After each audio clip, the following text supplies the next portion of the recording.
Now, we had the Defence Strategic Review lead to another review into the Hunter frigates. What do you make of these reports last week? We might get 6 frigates instead of 9 for the same cost, $45 billion. Well, the government owns this problem and it's theirs to solve. As we saw with the DSR, there was no new money, there was cannibalisation of capability, and there were reviews.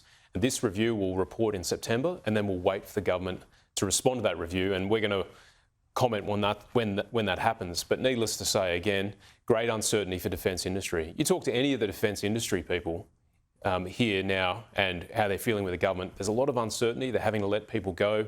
People are making final investment decisions, and they're looking offshore for work. Too many reviews in your book?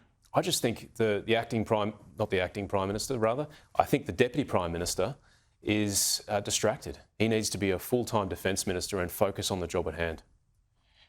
And what did you make of the G20 communique that we saw last week and how Anthony Albanese called it the toughest yet on Russia? I think he's forgotten Bali, frankly. Look, I'm a realist. I understand that it's very hard to get different nations with competing interests at the table and to agree on a communique. It loosely condemned what Russia has done to Ukraine. It upheld the principle of territorial and political sovereignty, but it didn't mention Russia itself. And as you know, across both sides of the aisle here in Australia, we see the invasion of Ukraine as both immoral and illegal by Russia, and we've condemned it in the strongest possible terms. And do you have a reaction to the Kim Jong-un Putin talks? Not yet, but suffice to say, anytime these authoritarian leaders get together, it's bad for the free world. As we saw last year in February when President Xi and Vladimir Putin struck a no-limits partnership, it'll be interesting to see what comes out of this meeting. Do you have a view on Anthony Albanese's trip to China? We welcome dialogue in the coalition. We're glad that China has reversed its decision not to meet with Australian ministers and officials. But again, this is a test of leadership for Anthony Albanese. What can he deliver that's in our national interest? He should be seeking the release of Cheng Lei and Yang Hengjun, 2 Australians long held unjustly by the Chinese government, and he should be working on behalf of Australian exporters to lift some of the sanctions that have been put upon our primary producers. What do you make of this issue around Qatar Airways that's dominated question time the past couple of weeks and how the government's handled it? Look, it's concerning, I've got to say. It's not in our national interest, and it's not in the Australian people's national interest. There are serious questions for Catherine King, the Minister for Infrastructure and Transport. Did she speak to Alan Joyce?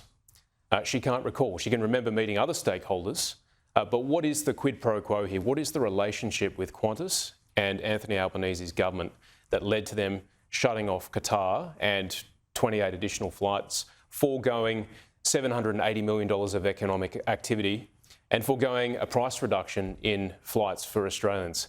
I can tell you, Andrew, I remember the last time I spoke to Alan Joyce. It was down the cafe here back in October, and I was complaining about my flights out of the US. You don't forget a conversation with Alan Joyce, and the Minister is yet to answer that question. Did she have a conversation with him prior to this decision? She says that Qantas has been more onto her on the labour hire laws. Is that possible? Potentially. But is it possible the Minister made the decision on her own and there's no conspiracy here? There's a whole range of possibilities, but what we're not seeing is transparency. She should be able to justify this decision. And so far, we're not getting the transparency that we and the Australian people expect of our ministers. A lot of views against the Voice in your home state, WA. What do you think of Peter Dutton's promise of a second referendum on constitutional recognition and how that would be received there? Well, I think what Peter was restating was our long-held commitment to constitutional recognition. Now, the Prime Minister had a huge opportunity here to bring the nation together around constitutional recognition. But there was no constitutional convention, there was no desire for a bipartisan constitutional amendment. Instead, he's made a mockery of this process. So what Peter was advocating was that very thing, constitutional recognition for Indigenous Australians. And sadly, that's going to slip through our fingers because as it looks, the vote no is gaining strength and this is slipping through the Prime Minister's fingers. But he says he'll hold a second referendum if elected, so maybe it won't slip through Australians' fingers. Well, no, there's one question in 5 weeks that needs to be answered. Do you support Anthony Albanese's divisive voice or not? And I urge Australians to vote no, because this is the Prime Minister colluding with the big end of town, big tech, big finance, big sport and big business working together to change our constitution, and the change will be divisive and affect generations of Australians. Do you personally support a second referendum?